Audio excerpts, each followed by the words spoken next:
1940년 9월 15일 8시 47분, 제임스 니콜슨 비행 중위는 켄트 상공에서 자신의 호커 허리케인을 급강하했습니다. 그는 방금 자신의 비행대를 난사한 메서슈미트 BF-109를 추격하고 있었습니다. 독일 전투기는 일반적인 회피 전술로 곧장 아래로 급강하했습니다. 니콜슨은 따라가기 위해 조종관을 앞으로 밀었습니다. 그의 롤스로이스 멀린 엔진은 한 번 기침하듯 헛돌더니 이내 멈춰 섰습니다. 갑자기 동력을 잃은 허리케인은 벽돌처럼 추락하기 시작했습니다. 메서슈미트는 완전히 달아났습니다. 또다시 그런 일이 발생했습니다. 28살의 니콜슨은 3주간의 전투를 경험한 베테랑이었습니다. 그는 무슨 일이 일어났는지 정확히 알고 있었습니다. 전쟁이 시작된 이래 급강하하는 독일기를 쫓으려 했던 모든 영국 공군 조종사에게 같은 일이 벌어졌기 때문입니다. 멀린 엔진의 기화기는 -GEG해서 연료가 넘쳐 흘렀습니다. 엔진이 멈추고 조종사는 무력해졌습니다. 독일기는 도주하거나 쉽게 격추하기 위해 방향을 돌렸습니다. 그날 아침 56명의 영국 공군 조종사들이 이미 급강하하는 메서슈미트를 쫓다가 사망했습니다. 그 수치는 잔인했습니다. 그 수치는 전투기 사령부가 감당할 수 없는 속도로 영국의 최고 조종사들을 죽음으로 몰아넣고 있었습니다. 그러나 100마일 떨어진 판버러의 왕립항공연구소 작업장에서는 31살의 한 여성이 동전보다 크지 않은 황동 조각에 정밀한 구멍을 뚫고 있었습니다. 그녀의 이름은 베아트리스 실링이었습니다. 그녀는 너무나 간단하고 값싸며 뛰어난 해결책으로 영국 공군을 구할 참이었습니다. 조종사들은 그것을 기적이라고 불렀습니다. 이 황동 디스크는 만드는데 몇 분 들지 않았습니다. 20분 안에 설치할 수 있었고 3개월 안에 영국의 거의 모든 멀린 엔진 장착 전투기에 장착될 예정이었습니다. 이것은 한 여성의 공학적 천재성이 영국 공군 조종사들에게 마침내 반격할 능력을 부여한 이야기입니다. 1940년 9월 잉글랜드 남부에서는 영국 본토 항공전이 절정에 달했습니다. 영국 공군 전투기 사령부는 어떠한 용기로도 극복할 수 없는 치명적이고 굴욕적인 문제에 직면했습니다. 모든 스피파이어와 허리케인 전투기에는 치명적인 결함이 내재되어 있었습니다. 롤스로이스 멀린 엔진은 SU 상향식 기화기를 사용했습니다. 이것은 신뢰할 수 있고 강력한 수평 비행을 위한 훌륭한 설계였습니다. 멀린 엔진은 1030마력을 생산했고 스피파이어를 370마일 시속으로 밀어낼 수 있었습니다. 그러나 기화기에는 중력을 사용하여 연료 흐름을 조절하는 플로트 챔버가 있었습니다. 조종사가 급강하하면 -GGG 힘이 연료를 아래가 아닌 위로 밀어 올렸습니다. 플로트가 상승하고 니들 밸브가 연료 흐름을 차단하여 엔진이 연료 부족으로 멈췄습니다. 총 동력 상실은 2초 이내에 발생했습니다. 조종사가 급강하를 유지하면 챔버 상단에 모인 연료가 결국 플로트를 완전히 아래로 밀어냈습니다. 이제 기화기는 너무 많은 연료로 넘쳐 흐르고 과급기는 작동을 멈췄습니다. 조종사가 마침내 빠져나오고 플러스 GGG가 돌아오면 엔진은 너무 풍부한 연료로 작동했습니다. 엔진은 검은 연기를 내뿜으며 귀중한 몇 초 동안 동력을 잃었습니다. 그 검은 연기 흔적은 방금 추격하던 독일군에게 완벽한 목표물을 만들어 주었습니다. 독일군은 이 문제를 겪지 않았습니다. 메서슈미트 BF-109E에 사용된 다임러벤츠 DB601 엔진은 플로트 챔버나 중력 의존성 없는 직접 연료 분사 방식을 사용했습니다. 그것은 어떤 각도와 어떤 GEG 힘에서도 완벽하게 작동했습니다. 독일 조종사들은 이를 알고 있었습니다. 영국 공군 전투기가 그들의 꼬리를 잡으면 그들은 곧장 -GG 급강하를 했습니다. 메서슈미트의 엔진은 기쁘게 굉음을 질렀고 뒤따르던 영국 엔진은 매번 멈췄습니다. 1940년 8월까지 이 전술적 이점은 142명의 영국 공군 조종사를 죽음에 이르게 했습니다. 이들은 공정한 전투에서 격추된 것이 아니었습니다. 단지 급강하하여 도망치는 적을 따라갈 수 없었기 때문에 사망했습니다. 영국 공군 조종사들은 임시 방편을 개발했지만 그것은 느리고 위험했으며 종종 작동하지 않았습니다. 메서슈미트가 급강하하면 영국 조종사는 먼저 기체를 뒤집어야 했습니다. 그런 다음 조종관을 뒤로 당겨야 했습니다. 이것은 아래로 향하면서 플러스 G를 생성하여 엔진이 계속 작동하도록 했습니다. 그러나 기체를 뒤집는 3초는 거리를 손해보게 했습니다. 독일기는 거리를 벌리고 종종 완전히 도주했습니다. 이미 손상되고 느리며 동시에 3명의 독일군과 싸우고 있었다면 3초를 허비할 여유가 없었습니다.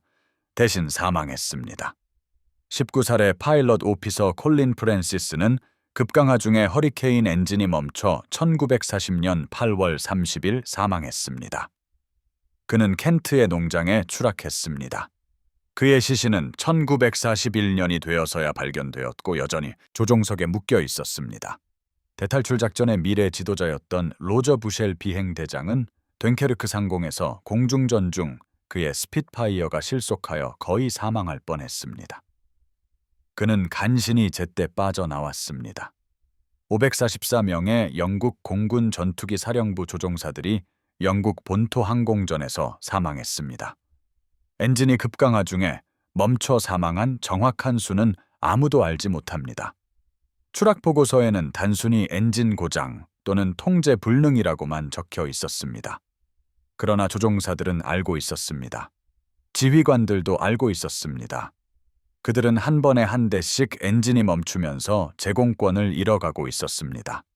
이 치명적인 수치는 개별 조종사를 넘어 확산되었습니다.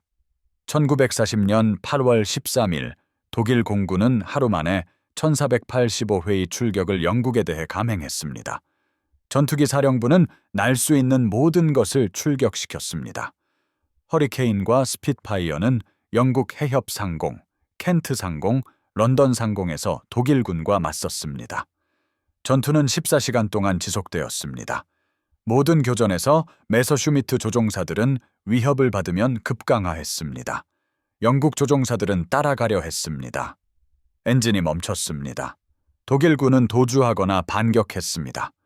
밤이 되자 47대의 영국 공군 항공기가 파괴되었고 27명의 조종사가 사망하거나 실종되었습니다. 독일군의 손실은 46대의 항공기였습니다. 거의 대등한 교환이었지만 영국에는 700대의 작전 가능 전투기가 남았고 독일에는 1100대가 있었습니다. 그런 소모율로는 전투기 사령부가 30일 안에 항공기가 바닥날 것이었습니다. 숙련된 조종사도 아마 20일 안에 바닥날 것이었습니다. 공군성은 해결책이 필요하다는 것을 알고 있었습니다. 롤스로이스도 해결책이 필요하다는 것을 알고 있었습니다. 그들이 원했던 해결책은 완전히 재설계된 가압식 기화기였습니다. 그것은 플로트 챔버도 중력 문제도 없는 연료 분사 원리를 사용할 것이었습니다. 벤딕스 스트롬베르크 가압식 기화기는 결국 문제를 영구적으로 해결할 것이었습니다. 하지만 개발에는 최소 18개월이 걸릴 것이었습니다. 그 이후 생산량 증대에는 또 다른 6개월이 필요했습니다. 때는 1940년 9월이었습니다. 전투기 사령부에는 24개월의 시간이 없었습니다. 영국에는 24개월의 시간이 없었습니다. 만약 독일 공군이 제공권을 확보한다면 독일의 침공 작전인 바다사사자 작전이 몇 주 안에 시작될 것이었습니다. 그들은 지금 당장 무언가가 필요했습니다. 그것은 간단해야 했습니다. 또한 600대의 작전 가능 항공기를 전투에서 몇 시간 이상 빼내지 않고도 개조할 수 있는 것이어야 했습니다. 롤스로이스의 기술자들은 모든 것을 시도했습니다. 그들은 수정된 플로트 챔버, 재설계된 밸브, 그리고 다른 연료 라인 경로를 연구했습니다. 주요 엔진 정비 없이는 아무것도 작동하지 않았습니다. 판버러의 왕립항공연구소에서 베아트리스 실링은 다른 각도에서 문제를 응시했습니다. 1909년 3월 8일 햄프셔 워털루빌에서 베아트리스 실링이 태어났습니다. 그녀는 정육점 주인의 셋째 딸이었고 세 자매 중 셋째였습니다. 그녀는 여성은 기술자가 될 수 없다고 말하는 세상에서 자랐습니다. 그녀는 14살부터 그 조언을 무시했습니다. 14살에 그녀는 첫 번째 오토바이를 샀습니다. 그것은 거의 움직이지 않는 중고 기계였습니다. 그녀는 부엌 바닥에서 그것을 분해하고 엔진을 재조립했습니다. 그리고 기화기를 개조하여 새 것보다 더 잘 작동하게 만들었습니다. 그녀의 아버지는 그녀가 미쳤다고 생각했습니다. 그녀의 자매들은 그녀가 이상하다고 생각했습니다. 베아트리스는 인생 최고의 순간을 보내고 있다고 생각했습니다. 그녀는 용돈을 공구에 썼습니다. 여기에는 렌치, 캘리퍼스, 마이크로미터가 포함되었습니다. 그녀는 복잡한 기계 모델을 만들어 전국 메카노 대회에서 우승했습니다. 또래 다른 소녀들이 바느질을 배우는 동안 베아트리스는 데본 마을에 전기 발전기를 설치했습니다. 그녀는 마거리 파트리지의 농촌 전력화 회사에서 일했습니다. 그녀는 더 일렉트리컬 에이지 잡지에 자가 제작 무선 세트 제작에 관한 기사를 썼습니다. 20살에 그녀는 맨체스터 빅토리아 대학교에 입학했습니다. 공학 프로그램에 등록한 2명의 여성 중 1명이었습니다. 그녀는 1932년 전기공학 학위를 받고 졸업했습니다. 그리고 즉시 기계공학 석사 과정을 시작했습니다. 그녀는 우등으로 졸업했습니다. 1936년 그녀는 왕립항공연구소의 과학장교로 채용되었습니다. 그녀는 27살이었고 영국에서 10여 명밖에 안 되는 여성 기술자 중 1명이었습니다. 왕립항공연구소는 영국 공군의 연구개발 부서였습니다. 그들은 새로운 항공기 설계를 시험하고 새로운 엔진을 개발했습니다. 그리고 다른 누구도 해결할 수 없는 문제들을 해결했습니다. 베아트리스는 기술문서 작성자로 시작하여 매뉴얼을 작성했습니다. 그녀의 기술을 가진 사람에게는 지루한 일이었습니다. 그러나 그녀는 인내심이 강하고 체계적이었습니다. 그녀는 항공기 엔진에 대한 문서를 작성하면서 모든 것을 배웠습니다. 1939년 11월 1일 그녀는 기술 장교로 승진했습니다. 전쟁이 시작된 지 2달 만이었습니다. 그녀는 기화기 연구 개발을 담당했습니다. 마침내 진정한 공학 업무를 맡게 되었습니다. 그녀는 또 다른 과학 장교이자 오토바이 애호가이며 기술자인 조지 네일러를 만났습니다. 그들은 사랑에 빠졌습니다. 전설에 따르면 베아트리스는 그가 자신의 업적과 동등해질 때까지 그와 결혼하는 것을 거부했다고 합니다. 그것은 오토바이로 브룩랜드 경주 서킷을 100마일 시속 이상으로 한 바퀴 도는 것이었습니다. 그녀는 1934년 8월 자신의 노턴 M30으로 해냈습니다. 그녀의 평균 속도는 101.85마일 시속이었습니다. 이로써 그녀는 브룩랜드 골드스타를 획득한 2번째 여성이 되었습니다. 조지는 결국 그녀의 기록에 도달했습니다. 그들은 1938년 9월에 결혼했습니다. 전쟁이 발발하자 조지는 폭격기 사령부에 합류했습니다. 그는 625 비행대에서 비행했으며 수훈 비행 십자훈장을 받았습니다. 베아트리스는 판버러에 남아 항공기를 하늘에 머물게 하는 문제들을 해결했습니다. 1940년 후반까지 그녀는 과급기 개선, 연료 시스템 개조, 그리고 엔진 냉각 작업을 했습니다. 그것은 직접 손으로 하는 작업이었고 그녀는 어떤 공장 작업자만큼이나 구리 이음새를 잘 납땜할 수 있었습니다. 정비공들은 그녀를 존경했습니다. 그녀가 남성들의 분야에서 일하는 여성이었기 때문이 아니었습니다. 그녀는 자신의 일을 정말 잘했기 때문이었습니다. 1940년 9월 멀린 기화기 문제가 그녀의 책상에 당도했을 때 그녀는 엔진 전체를 재설계하려 하지 않았습니다. 그녀는 특정 문제를 살펴보았습니다. -GJ는 연료가 위로 넘쳐 흐르게 하고 플로트가 상승하여 연료 흐름이 멈추게 합니다. 기화기는 정상적인 조건에서 최대 스로틀에서 최대 연료를 공급하도록 설계되었습니다. 그러나 급강하 중에는 조종사들이 최대 스로틀에서 최대 출력을 필요로 했습니다. 기화기는 -GG 해서도 그 연료를 공급해야 했습니다. 만약 최대 연료 흐름을 엔진이 최대 스로틀에서 정확히 필요로 하는 양으로 제한한다면 어떨까요? 더도 덜도 아닌 정확히 그 양으로 제한하는 것입니다. 그러면 -GG가 연료를 들어 올리더라도 플로트가 약간 상승하더라도 제한된 흐름이 플로트 챔버가 완전히 넘치는 것을 막을 것입니다. 엔진은 계속 연료를 공급받을 것입니다. 흐름이 이미 필요한 최대치로 제한되었기 때문에 플로트는 흐름을 완전히 차단할 만큼 충분히 높이 상승할 수 없었습니다. 그것은 직관에 반하는 것이었습니다. 대부분의 기술자들은 연료 흐름을 늘리고 흐름을 개선하며 흐름을 최적화하려고 했습니다. 베아트리스는 해결책이 그것을 제한하는 것임을 깨달았습니다. 그녀는 계산을 했습니다. 멀린 엔진이 최대 스로틀에서 필요로 하는 정확한 연료량과 압력을 계산했습니다. 그런 다음 그것을 물리적인 구멍 치수로 변환했습니다. 그리고 그녀는 작업장으로 향했습니다. 그녀는 황동 조각을 가져다가 원을 그리고 잘라냈습니다. 그리고 정확히 중앙에 구멍을 뚫었습니다. 이 디스크는 대략 반페니 동전 크기였고 직경 약 15mm였습니다. 그녀가 뚫은 구멍은 정확히 3.5mm 너비였습니다. 그 구멍 크기는 12제곱인치당 파운드 흡기압에서 정확히 분당 1.89파운드의 연료가 통과하도록 했습니다. 이것은 멀린 엔진이 최대 스로틀에서 정확히 필요로 하는 양이었습니다. 15제곱인치당 파운드 부스트로 작동하는 과급 엔진의 경우 그녀는 약간 더 큰 구멍을 가진 버전을 만들었습니다. 이 장치는 연료 펌프와 기화기 사이의 주 연료 라인에 직접 용접될 수 있었습니다. 주요 분해 작업은 필요하지 않았습니다. 숙련된 정비공은 20분 안에 그것을 설치할 수 있었습니다. 총 재료비는 몇 푼에 불과했습니다. 공학적 우아함은 값을 매길 수 없었습니다.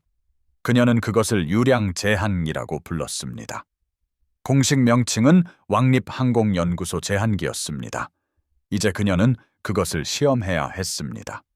1941년 2월 왕립공군 판버러 시험시설에서 롤스로이스 멀린 20 엔진 하나가 시험대에 설치되어 분당 2850 회전수로 돌고 있었습니다. 그 굉음은 작업장을 가득 채웠고 귀마개를 착용해도 귀가 먹먹할 정도였습니다. 베아트리스는 조종장치 옆에 서서 유압, 연료 압력, 매니폴드 압력, 회전계 등의 게이지를 지켜보았습니다. 모든 수치는 정상 범주 안에 있었습니다.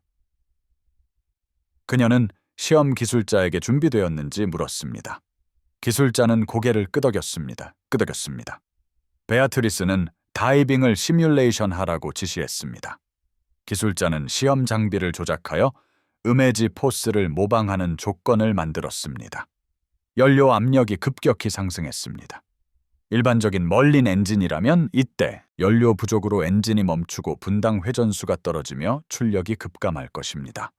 그러나 연료 라인에는 직경 3.5mm의 구멍으로 연료 흐름을 제어하는 제한 장치가 장착되어 있었습니다.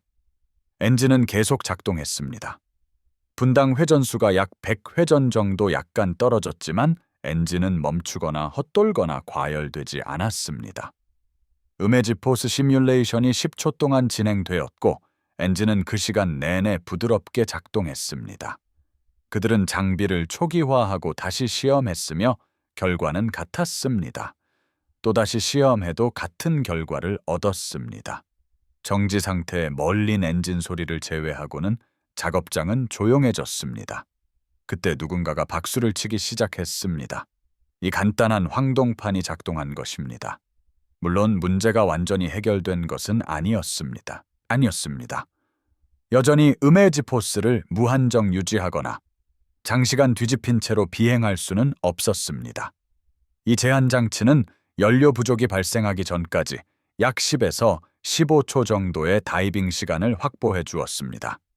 그러나 10에서 15초는 충분한 시간이었습니다. 초기 다이빙에서 메서슈미트 전투기를 추격하기에 충분했고 조준을 유지하기에 충분했습니다. 독일 조종사가 다이빙을 계속하거나 완전히 이탈하도록 강요하기에 충분했고 인명을 구하기에 충분했습니다. 베아트리스는 자신의 연구 결과를 정리하여 공군부에 보고서를 제출했습니다. 48시간 이내에 승인이 돌아왔습니다. 모든 항공기에 즉시 제한 장치를 장착하라는 지시였습니다. 1941년 3월 초 베아트리스 실링은 가죽 공구 가방을 어깨에 메고 자신의 노턴 오토바이를 시동 걸었습니다. 그녀는 전쟁 중 가장 중요한 로드 트립을 시작했습니다. 1941년 3월 베아트리스는 자신의 노턴 오토바이를 타고 켄트주의 왕립 공군 비긴 힐 기지에 아침 6시 30분에 도착했습니다. 있습니다. 그렇게 멀린 엔진이 예열되는 소리가 아침 공기를 가득 채웠습니다. 스핏파이어 전투기들이 분산 구역에 정렬되어 있었고 조종사들은 새벽 순찰을 위해 이미 조종석에 앉아 있었습니다. 7일 그녀는 정비 경납고에서 항공기술 장교를 찾았습니다. 베아트리스 실링은 자신이 왕립항공연구소 소속이며 연료 제한 장치를 장착하기 위해 왔다고 말했습니다. 기술 장교는 그녀를 쳐다보았습니다. 여성, 오토바이, 가죽 재킷, 공구 가방. 그는 그녀가 판버러에서 온 기술자냐고 물었습니다. 김리치다. 베아트리스는 그렇다고 대답했습니다. 장교는 그녀가 멀린 엔진의 혁명을 일으켰다는 말을 들었다고 덧붙였습니다. 베아트리스는 단지 황동 조각에 구멍을 뚫었을 뿐이라며 항공기를 보여달라고 요청했습니다. 김트리스다. 그들은 가장 가까운 허리케인 전투기부터 시작했습니다. 베아트리스는 효율적으로 작업했습니다. 그녀는 펌프와 기화기 사이의 연료 라인을 찾아 위치를 표시하고 라인을 절단했습니다. 황동 제한 장치를 용접하여 연결하고 모든 것을 재조립한 다음 연료 흐름을 시험했습니다. 작업은 19분 만에 완료되었습니다. 기술 장교는 침묵 속에서 지켜보았습니다. 그녀가 작업을 마치자 그는 정비사 2명을 불러 세웠습니다. 장교는 그들에게 베아트리스의 작업을 보고 배우라고 지시했습니다. 그는 오늘 이 기지의 모든 항공기에 이 장치를 장착할 것이라고 말했습니다. 정오까지 그들은 12대의 허리케인과 8대의 스핏파이어에 장치를 장착했습니다. 점심 식사 시간에 조종사 식당에 이 소식이 퍼졌습니다. 덩케르크 전투와 영국 본토 항공전의 참전 용사인 앨런 디어 비행 중위가 직접 확인하러 나왔습니다. 그는 이 작은 장치가 다이빙 문제를 해결하냐고 물었습니다. 베아트리스는 직접 시험해보라고 말했습니다. 그녀는 다이빙을 시도하고 무슨 일이 일어나는지 보라고 덧붙였습니다. 그날 오후 디어 중위는 개조된 스핏파이어를 타고 이륙했습니다. 그는 15,000피트 상공까지 상승한 후 기체를 굴려 다이빙을 시작했습니다. 멀린 엔진은 계속 작동했습니다. 그는 더 가파른 다이빙을 위해 더 강하게 조종했습니다. 엔진은 멈추지 않았습니다. 전쟁이 시작된 이래 처음으로 디어 중위는 엔진이 꺼지지 않고 다이빙하는 적기를 추격할 수 있었습니다. 그는 20분 후 착륙하여 경납고로 직진했습니다. 엔진을 끄고 비행기에서 내린 그는 미스 실링에게 그녀가 자신들의 생명을 구해주었다고 감사 인사를 전했습니다. 그녀는 고개를 끄덕이며 나머지 비행대대 항공기에도 장치를 장착하라고 말했습니다. 베아트리스는 다음 날 켄리 기지로 갈 것이라고 덧붙였습니다. 캡처입니다. 이후 6주 동안 베아트리스와 그녀의 작은 팀은 잉글랜드 남부의 모든 왕립 공군 전투기 사령부 기지를 방문했습니다. 비긴힐, 켄리, 혼처치, 노스위드, 노스홀트, 탕미어, 맨스턴 기지를 방문했습니다. 그들은 매일 14시간씩 일하며 허리케인과 스핏파이어의 제한 장치를 장착했습니다. 심지어 일부 여전히 운용 중이던 페어리 배틀 항공기에도 장착했습니다. 1941년 3월 말까지 전투기 사령부의 거의 모든 최전선 멀린 엔진 탑재 전투기가 이 개조를 마쳤습니다. 조종사들은 이 장치를 매우 좋아했습니다. 항공기술 장교들 역시 매우 좋아했습니다. 롤스로이스의 수학자이자 슈퍼차저 엔지니어인 스탠리 후커 경은 이 장치에 애정 어린 별명을 붙였고 그 별명은 영원히 기억되었습니다. 그것은 바로 미스 실링의 오리피스였습니다. 조종사들은 그 별명을 매우 재미있어 했습니다. 베아트리스는 유머러스하게 이를 받아들였습니다. 왕립 공군을 구한 이 황동파는 앞으로 80년 동안 정비사들을 웃게 할 별명을 얻게 되었습니다. 그러나 중요한 것은 그것이 제대로 작동했다는 사실뿐이었습니다. 1941년 5월 10일 영불해협 위 15,000피트 상공에서 밥 스탠퍼드 턱 비행 중위는 257 비행대대 소속의 스핏파이어 6대를 이끌고 도버 상공을 순찰 중이었습니다. 아침 햇살이 3마일 아래 파도 위에서 반짝였습니다. 괜찮습니다. 레이더는 적기가 접근 중이라고 보고했습니다. 메서슈미트 베에프 109 F형 전투기 8대였습니다. 독일 전투기들은 18,000피트 상공에서 태양을 등지고 빠르게 다이빙해왔습니다.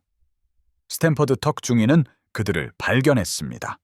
그는 높은 2시 방향에 적기가 있다고 외쳤습니다. 스핏파이어들은 대형을 깨고 공격을 위해 상승했습니다. 선두 메서슈미트 전투기가 한 발을 발사했지만 빗나갔고 독일 조종사들이 항상 하던 대로 다이빙을 시작했습니다. 스탠퍼드 턱 중위는 즉시 그를 추격했습니다. 기술을 아래로 하고 조종관을 앞으로 밀자 음해지 포스가 그를 안전벨트에 강하게 밀어붙였습니다. 멀린 엔진은 계속 작동했습니다. 그의 전투 경력 중 처음으로 스탠퍼드 턱 중위는 엔진이 꺼지지 않고 다이빙하는 메서슈미트 전투기를 추격했습니다. 그때 거리는 400야드였습니다. 그의 엄지손가락이 기관총 버튼을 찾았습니다. 8정의 303 구경 브라우닝 기관총이 초당 160발을 발사했습니다. 예광탄이 메서슈미트 전투기의 동체로 뻗어나갔습니다. 독일 전투기의 캐노피가 산산조각 났습니다. 엔진에서 연기가 뿜어져 나왔습니다. 베에프 109 전투기는 통제 불능 상태로 뒤집힌 채 해협으로 나선형으로 추락했습니다. 스탠퍼드 턱 중위는 8,000피트 상공에서 다이빙에서 벗어났습니다. 멀린 엔진은 헛돌거나 버벅거림, 검은 연기 없이 부드럽게 작동했습니다. 그는 레드-E에게 엔진이 멈추지 않는 것을 보았느냐고 물었습니다. 레드-E는 리더의 말을 보았고 미스 실링의 기적이라고 답했습니다. 그날 오후 스탠퍼드 턱 중위는 장교, 식당에서 자신들에게 엔진을 되찾아준 여인을 위해 한 잔씩 대접했습니다. 1941년 봄 내내 전투기 사령부 전역에 걸쳐 비슷한 이야기들이 퍼져나갔습니다. 303 폴란드 비행대대는 한날에 메서슈미트 4대를 격추했습니다. 이는 모두 석 달 전에는 불가능했을 다이빙 공격 중 발생한 일이었습니다. 611 비행대대는 개조 후 확인된 격추율이 60% 증가했다고 보고했습니다. 조종사 생존율이 향상되었습니다. 독일 조종사들은 더 이상 다이빙 후 도주 전술에 의존할 수 없었습니다. 전술적 우위가 바뀌었습니다. 물론 완전히 바뀐 것은 아니었습니다. 메서슈미트 베에프 109F형은 여전히 다이빙에서 더 빨랐고 여전히 더 나은 상승률을 가졌으며 여전히 기관포 무장을 갖추고 있었습니다. 그러나 이제 영국 전투기들은 최소한 그들을 추격할 수 있게 되었습니다. 압박을 유지하고 독일군이 마음대로 도주하는 것을 지켜보는 대신 전투를 계속하도록 강요할 수 있었습니다. 이것은 무적을 의미하지는 않았습니다. 그것은 동등함이었고 동등함만으로도 충분했습니다. 전략적 영향은 개별 공중전 그 이상으로 확산되었습니다. 1941년 6월까지 루프트와페 정보부는 이러한 변화를 감지했습니다. 독일 조종사들은 영국 전투기들이 자신들을 다이빙으로 추격하고 있으며 이전에 믿을 수 있었던 도주 전술이 더 이상 통하지 않는다고 보고했습니다. 격추대 손실 비율이 바뀌었습니다. 1940년 5월에 루프트와페 전투기들은 왕립 공군 전투기에 대해 대략 2대1의 격추 비율을 달성했습니다. 1941년 6월에는 그 비율이 1.2대 1로 사라졌습니다. 루프트바페는 제공권을 장악할 수 없었습니다. 영국 침공 작전인 바다사자 작전은 무기한 연기되었습니다. 히틀레어는 대신 동쪽으로 방향을 돌렸습니다. 바르바로사 작전은 1941년 6월 22일에 시작되었습니다. 영국은 살아남았고 베아트리스 실링의 황동 제한 장치는 그 생존에 작지만 결정적인 역할을 했습니다. 제한 장치는 완벽하지는 않았습니다. 조종사들과 기술자들은 그 사실을 알고 있었습니다. 그것은 당면한 문제를 해결했지만 임시 방편에 불과했습니다. 여전히 장시간 뒤집힌 채로 비행하거나 지속적인 음의 지기동을 할 수는 없었습니다. 진정한 해결책은 완전한 자해설계가 필요했습니다. 중력식 플로트 챔버 대신 분사 원리를 사용하는 압력 기화기가 필요했습니다. 롤스로이스는 1941년과 1942년 내내 롤스로이스 홉슨 압력 기화기 개발에 매달렸습니다. 베아트리스 실링 자신도 한 가지 버전을 설계했지만 그것은 생산에 들어가지 못했습니다. 결국 벤딕스 스트롬버그 압력 기화기가 채택되었습니다. 첫 설치는 1942년 말에 시작되었습니다. 1943년 중반까지 신규 생산된 멀린 엔진에는 압력 기화기가 기본으로 장착되었습니다. 왕립항공연구소의 제한 장치는 점진적으로 단계적으로 폐지되었습니다. 그러나 1941년 3월부터 1943년 가을까지의 중요했던 18개월 동안 정밀하게 뚫린 구멍이 있는 그 단순한 황동판은 왕립 공군 조종사들의 생명을 지켜주었습니다. 그리고 이 황동판의 생산은 결코 멈추지 않았습니다. 압력 기화기가 표준이 된 후에도 왕립항공연구소의 제한 장치는 왕립공군 보급망의 비상 예비 부품으로 남아 있었습니다. 수천 개가 제조되어 전 세계 정비부대에 배포되었습니다. 북아프리카, 인도, 버마, 호주 등 멀린 엔진이 비행하는 모든 곳에 미스 실링의 오리피스가 함께했습니다. 1936년과 1950년 사이에 생산된 멀린 엔진의 총수는 16만 8,176대에 달했습니다. 11만 2천 대 이상이 영국의 더비, 크루, 글래스고, 트래퍼드 파크에서 생산되었습니다. 5만 5천 대 이상은 미국 패커드사에서 라이선스 생산되었습니다. 모든 엔진이 베아트리스 실링의 제한 장치를 받은 것은 아니었습니다. 많은 종전 직전 엔진은 처음부터 압력 기화기를 장착하고 제작되었습니다. 그러나 제한 장치가 활발히 사용되던 1940년에서 1943년의 전쟁 기간 동안 왕립공군 전투기 사령부는 최대 3,000대의 멀린 엔진 전투기를 운용했습니다. 거의 모든 전투기가 이 개조를 받았습니다. 전투기 사령부를 넘어 폭격기 사령부의 앱으로 랭커스터 폭격기 각 대에는 멀린 엔진 4대가 장착되어 있었습니다. 해안사령부에는 해상 초계기가 있었고 왕립해군에는 해군 항공대가 있었습니다. 수만 대의 멀린 엔진이 그 황동판의 혜택을 받았습니다. 수만 명의 조종사들이 그것 없이는 불가능했을 임무를 수행했습니다.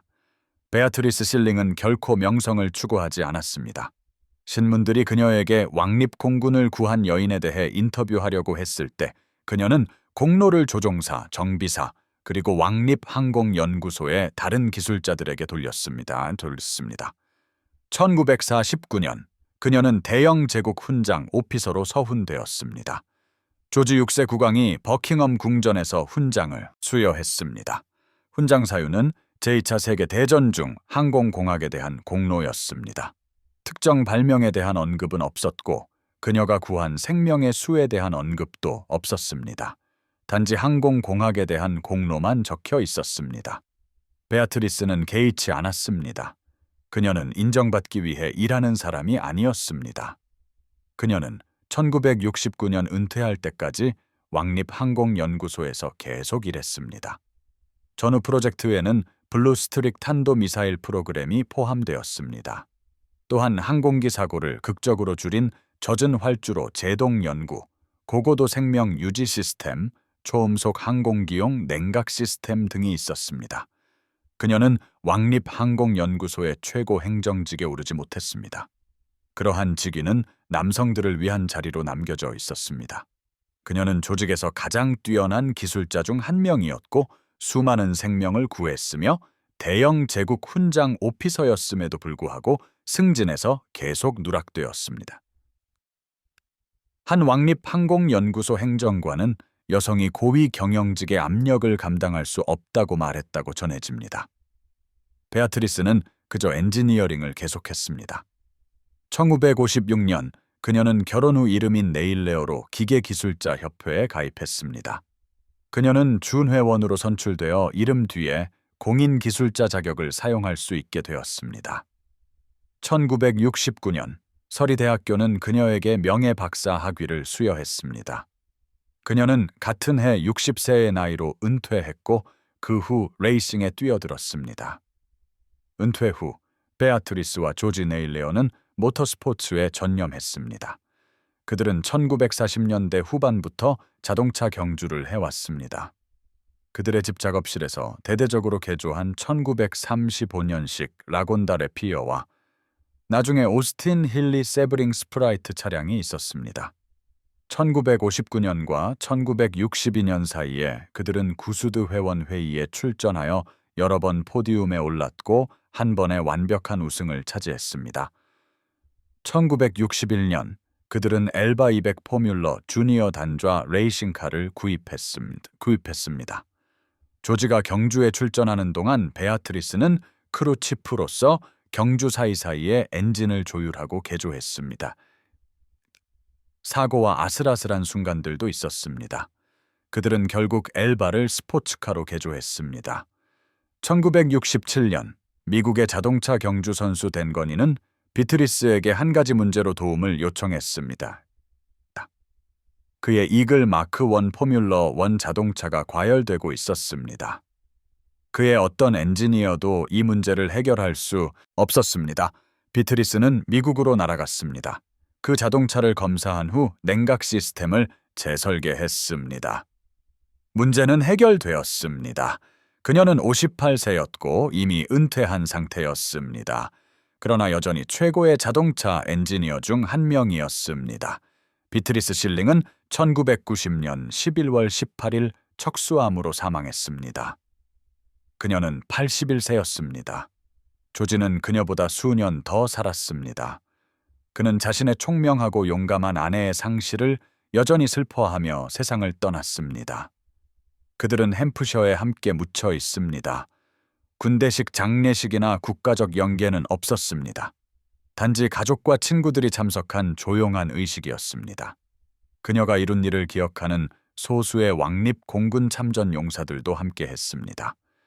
오늘날 비트리스 실링은 미묘하면서도 심오한 방식으로 기억되고 있습니다. 비트리스가 일했던 왕립항공연구소 근처의 판버러에는 틸리 실링 펍이 있습니다. 이 펍은 2011년에 문을 열었습니다. 로열 홀로웨이 대학교의 비트리스 실링 건물은 2019년 3월에 개관했습니다. 이 건물은 전자공학과의 보금자리가 되었습니다. 코번트리 대학교의 비트리스 실링 건물은 2020년에 개관했습니다. 그녀의 고향인 워털루빌 도서관에는 기념 명판이 있습니다. 이 명판은 2019년 3월 8일 그녀의 110번째 생일 기념일에 공개되었습니다. 워털루빌의 은퇴자 주택인 실링 플레이스에도 다른 명판이 있습니다. 이것은 2020년 3월 9일에 공개되었습니다. 브룩렌즈 박물관은 그녀의 경주 배지, 트로피, 사진들을 보존하고 있습니다. 제국전쟁 박물관은 왕립항공연구소 제한기를 전시하고 있습니다. 이는 실링 양의 오리피스라고도 불립니다. 이 장치는 유리 진열장 안에 있습니다. 다른 중요한 전쟁 시기 혁신 기술과 함께 전시됩니다. 그 작은 황동 원반은 박물관 조명 아래 놓여 있습니다. 이는 공학적 탁월함과 압박 속 빠른 사고의 증거입니다. 왕립공군의 영국 본토 항공전 기념 비행대는 여전히 스핏파이어와 허리케인을 비행합니다. 멀린 엔진은 현대식 압력 기화기를 사용합니다. 네거티브 G 문제는 이미 해결되었습니다. 그러나 이 엔진들을 다루는 모든 정비공은 비트리스 실링과 그녀의 제한기에 대한 이야기를 배웁니다. 그것은 이제 왕립 공군의 유산이자 항공 역사의 일부입니다. 공학 학교들은 이것을 사례 연구로 가르칩니다. 때로는 최선의 해결책이 가장 복잡한 것이 아닙니다. 가끔은 다른 모든 사람이 놓친 간단한 답을 보는 것이 천재성입니다.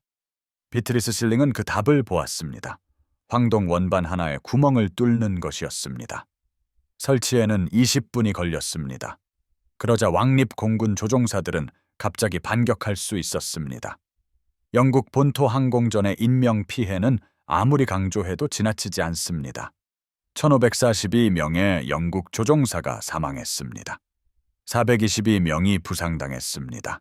23,000명의 민간인이 폭격으로 사망했습니다. 왕립 공군은 승리했습니다. 그러나 그 승리는 피로 지불되었습니다. 조종사에게 약간의 이점이라도 준 모든 혁신은 중요했습니다.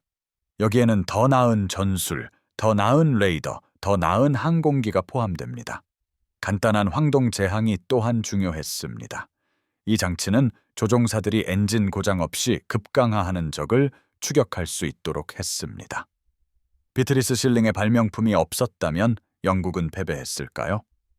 아니요, 아마도 그렇지는 않았을 것입니다. 왕립 공군에게는 다른 이점들이 있었습니다. 레이더와 본국 영토가 그것입니다. 또한 더 짧은 보급선이 있었습니다. 하지만 더 많은 조종사들이 죽었을까요? 물론입니다. 얼마나 많은 수가요? 정확히 수량화하기는 불가능합니다. 그러나 1941년과 그 이후 허리케인과 스핏파이어를 조종했던 조종사들은 알았습니다.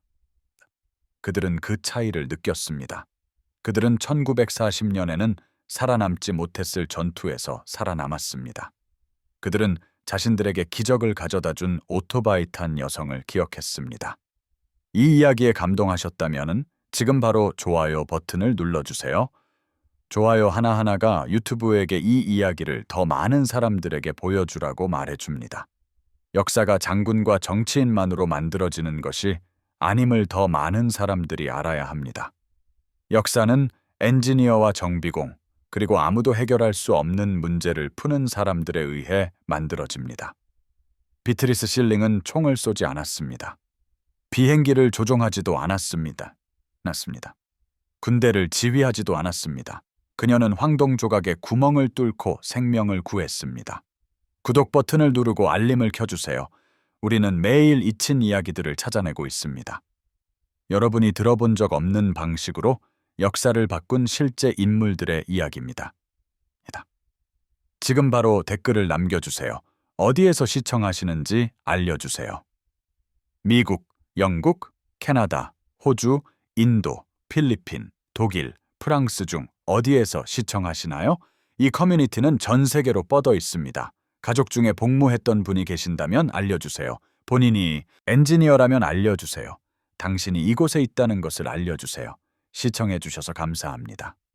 비트리스 실링과 그녀의 천재성 덕분에 도움을 받은 수천 명의 조종사들이 잊히지 않도록 해주셔서 감사합니다.